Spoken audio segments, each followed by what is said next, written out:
Hi everyone. इस video में हम डिस्कस करेंगे योगा फॉर डिप्रेशन। अब ये योगा फॉर डिप्रेशन में ये वीडियो क्यों बना रहा हूँ, क्योंकि क्या होता है ना, जब हम लॉन्ग टर्म स्टडीज़ करते हैं ना, तो हम ना आइसोलेट हो जाते हैं बाकी सारी चीज़ों से, दोस्तों से, लोगों से। हम क्या करते हैं, मिलना बंद कर देते हैं। ज़्यादातर मोस्टली हम किताबों में लगे रहते हैं। सो आइसोलेट होने की वजह से क्या है ना, हम अपने आप में रहने लग जाते हैं। और डिप्रेशन जो होता है ना, उसको आप कैसे पता कर सकते हो कि डिप्रेशन हो रहा है। सो डिप्रेशन में ना आपको ना कुछ भी अच्छा नहीं लगेगा, एक नर्वसनेस सी रहेगी, एंग्जाइटी फील होगी और एक अनफुलफिलमेंट रहेगी ब्रेन में। बिना बात के अच्छा नहीं लगना और पूरे दिन मूड सैड रहना। सो डिप्रेशन को क्योर करने के लिए ना एक एटीट्यूड बहुत ज़रूरी होता है कि ना, फेथ और फुलफिलमेंट लाना। मतलब आपको फेथ दिखाना होगा हर चीज़ों में। आप काफ़ी सारी चीज़ों पर विश्वास नहीं कर पाओगे, आपको कुछ भी अच्छा नहीं लग रहा है।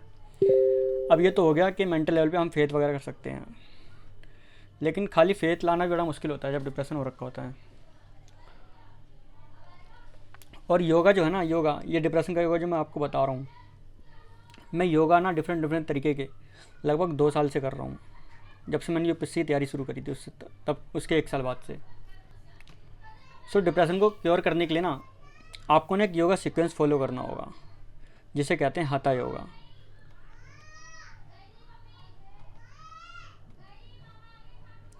अब हथा योगा में करते क्या है कि सबसे पहले ना आपको मेडिटेट करना होगा।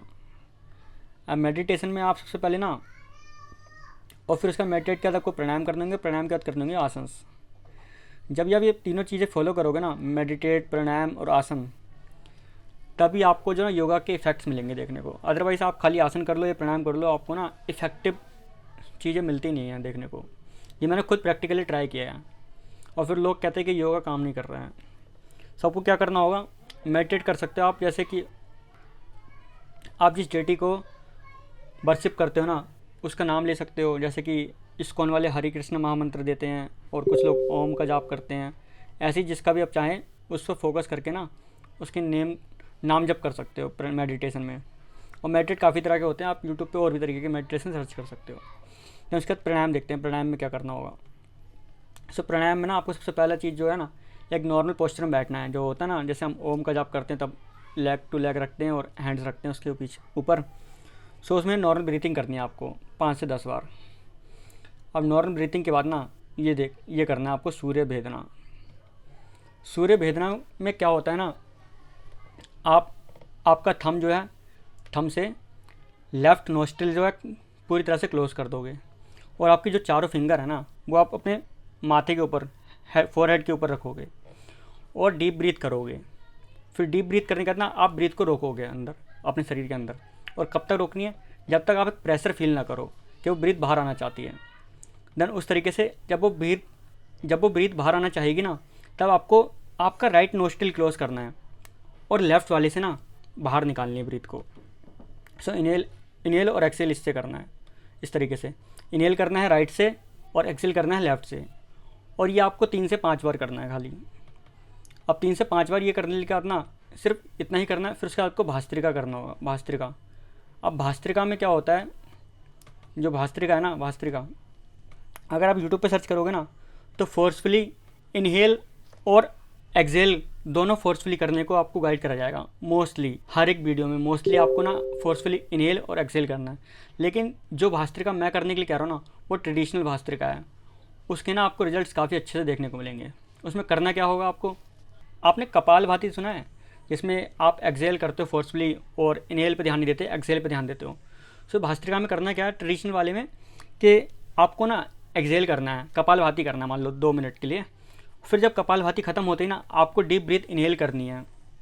और आपको क्या करना है, आपको आपका सर जो है ना नीचे झुका करके, आपका ग्लोटिस जो है ना हाफ क्लोज करके ब्रीथ इन करना है। और फिर कुछ देर तक उस ब्रीथ को रोक के रखना है। और फिर दोनों, और साथ में ना जब आप ग्लोटिस ऑफ आधा बंद कर चुके होगे, तब आपको ना दोनों आपकी नोस्ट्रिल जो है ना वो साथ में क्लोज करनी होगी। फिर ब्रीथ को ना रोको अंदर हाफ ग्लोटिस ओपन के साथ। फिर हाफ ग्लोटिस ओपन के साथ ही ना जब आपको लगे कि अंदर से ब्रीथ बाहर आना चाहती है, देन आपको ना एक्सेल करना है। और फिर देखना आपको भास्त्रिका के क्या मस्त रिजल्ट मिलेंगे। और ये भस्त्रिका वाली एक्सरसाइज ना आप 3 से स्टार्ट करना। अगर आप बिगनर हो तो आप एक बार ही करना भस्त्रिका, अदरवाइज़ आप 2-3 कर सकते हो। 2-3 से बढ़ाने के लिए आपको एक्सपीरियंस होना होगा, लगभग 1 से 2 महीने का एक्सपीरियंस। सो भस्त्रिका। अब ये प्राणायाम कर लिए। अब प्राणायाम करने का ना इधर योगा ख़त्म नहीं होता है, अब इधर ना आपको आसन करने होंगे। सो आसन, सबसे पहला आसन जो है ना वक्र आसन करना होगा। वक्र आसन दिखाता हूँ कैसे होता है। सो वक्र आसन ना ये है, देखो इस तरह का पोस्चर। ये इस तरह से आपको लेफ़्ट लेग के ऊपर ना राइट लेग रखना है। और जो ये इसका लेफ़्ट हैंड है ना, ये इन्होंने गलत दिखा रखा है इस पिक्चर में, ये मैंने जेमिनी से क्रिएट करी है। इस हैंड को ना इस फुट के साथ, जो राइट वाला ना उसके साथ रखना है, और आपको नेक ना अपना राइट की तरफ लेके जाना है, और ब्रीथ इन ब्रीथ आउट करना है 5 टाइम्स। अब ये एक कर लिया। सो ऐसे ही ना अब नेक्स्ट में क्या करना है, ये राइट लेग है ना ये नीचे ले जाना, और लेफ्ट ऊपर ले आना, और राइट हैंड जो है ना वो उधर की तरफ ले जाना, और नेक जो है ना इसमें इन्होंने राइट की तरफ कर रखी है, फिर लेफ्ट की तरफ करना है। सो इस तरह से दोनों साइड में हो जाएगा ये।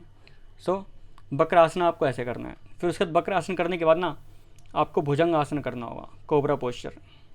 कोबरा पोस्चर जो देखो ऐसे होता है, ऐसे ऐसे कोबरा पोस्चर ऊपर ले जा करके चिन को ऊपर करके ब्रीथ इन ब्रीथ आउट करना है 5 टाइम्स। अब उसके बाद जब भी कोबरा पोस्चर कर लिया, तब आपको करना होगा साल्व आसना। साल्व आसन क्या बोलता है, लोकस्ट पोस्चर बोलते हैं इसे। अब लोकस्ट पोस्चर में देखो, ये है ना, ये इस तरह से, और इसमें ना हाथ ऊपर दिखा दिए हैं साल्व आसन, जबकि हमें ट्रेडिशनल वाला करना है। ट्रेडिशनल कैसे होगा कि आपको ये जो नेक है ना, नेक भी ज़मीन से रखना है, और हाथ जो ना हाथ वो यहाँ रखने हैं।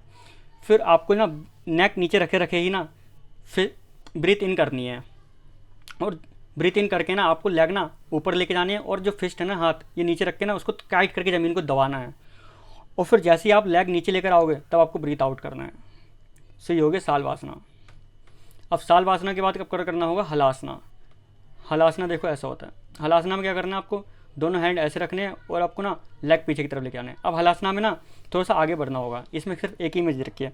इसमें ना ये लेग जो है ना थोड़ा और पीछे लेके जाना। पहले ये कर लेना 3 ब्रीथ नॉर्मल हलासना, फिर लेग पीछे लेके जाना, फिर उसके बाद 3 ब्रीथ लेना, देन उसके बाद 3 ब्रीथ और लेना, लेग पीछे और लेके जाना, और जो आपके दोनों हैंड है ना वो आपने अपने सर के नीचे ले आना, होता है ना जैसे बी शेप टाइप बना करके ऐसे।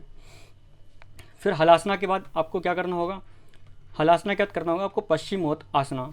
इसमें क्या होता है, इसमें क्या होता है, आप ना लेट जाओ एकदम सीधे होकर के, lie down on the floor, hands above the head करके। फिर क्या करना है, आपको उठना है, और इस तरह का पोस्चर ना अपने जो लेग जो आपके स्ट्रेट है ना उनको पकड़ना है, और अपना जितना नेक नीचे ले सकते हो ले जाना। लेकिन स्टार्ट कर रहे हैं ना बिगनर, उनकी ज़्यादा बैक ना बेंड नहीं करेगी। सो आप जितना कर सकते हो उतना ही करना खाली। फिर पश्चिमोत्त आसना के बाद ना आपको करना होगा सर्वांग आसना। और सर्वांग आसना से क्या करना होगा, सर्वांग आसना में ना लाई डाउन हो जाओ अपने, फिर हैंड्स के थ्रू ना आप अपने बॉडी पोस्चर को ऊपर की तरफ लेके जाओ, और ब्रीथ इन ब्रीथ आउट करो 3 से 4 बार।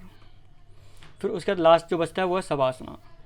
शवासना में क्या होता है कि आप ना लाई डाउन हो जाओ बिल्कुल सीधे, और जो नॉर्मल ब्रीथ करते हैं ना, इनहेल एक्सेल वो करना है, और आपको ना जिसमें एटीट्यूड दिया हुआ ना, फेथ और फुलफिलमेंट, ये वाले थॉट्स लाने होंगे शवांगासना करते हुए, शवासना करते हुए।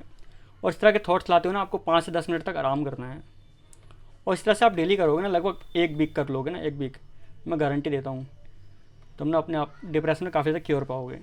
लेकिन करना क्या होगा, आपको ना ये सारे जो है ना सीक्वेंस ये फॉलो करने होंगे। कैसे, इसमें क्या है ना, आपको ये डिप्रेशन क्योर करने के लिए ना सबसे पहली चीज़ आपको मेडिटेट करना होगा। मेडिटेट हाफ आवर करना ही होगा, हाफ आवर से 15 मिनट। उसमें नाम जब मैं करता हूँ, लगभग 2 साल से कर रहा हूँ, तो मेरे को तो काफ़ी बेनिफिट्स लगते हैं। आप भी नाम जब ट्राई करके देख सकते हो। और कोई तरह का मेडिटेट करना चाहते हो तो आप यूट्यूब वगैरह से देख लेना। देन फिर मेडिटेट करने के तुरंत बाद ना प्राणायाम करने हैं। पहले नॉर्मल ब्रीथिंग करनी है, फिर ये सूर्य भेदना करना है, फिर करना है भस्त्रिका। फिर ये जब प्राणायाम खत्म हो जाए फिर आसन पे आ जाना। और आसन ना इसका स्क्रीनशॉट ले लेना। फिर वक्र आसना करना होगा, भुजंग आसना, सल्व आसना, हलासना, पश्चिमोत्त आसना, सर्वांग आसना और शवासना। ये सब सीक्वेंस में ही करना। और आप बिगनर हो तो आप 3 से 4 ब्रीथ के साथ ही करना, ज़्यादा मत करना। ये देखो इसकी सारी इमेजेस ऐसी हैं। बस इसमें ना जो मैंने करेक्शंस बताई हैं वो ध्यान से सुन लेना, कि जो हैंड की फिस्ट है नीचे आनी चाहिए। और ऐसे ही इसमें क्या है कि इसमें 3 स्टेज होती हैं। लास्ट स्टेज में क्या है, सर इधर की तरफ बी ऐसे करके बी बना देना हाथों से, फिर करना। ब्रीथ, और इसमें क्या है, सीधे अप डाउन करके ऐसे करके आना है। सो ये था योगा फॉर डिप्रेशन। किसी को भी अगर लगता है कि उसका मूड ठीक नहीं रहता, मूड स्विंग्स काफ़ी ज़्यादा होते हैं, तो इससे काफ़ी ज़्यादा क्योर मिलेगी। लेकिन करना हथा योगा क्रिया के हिसाब से ही, पहले मेडिटेट, देन प्राणायाम, देन आसन, तभी इफेक्टिव रिजल्ट मिलेंगे।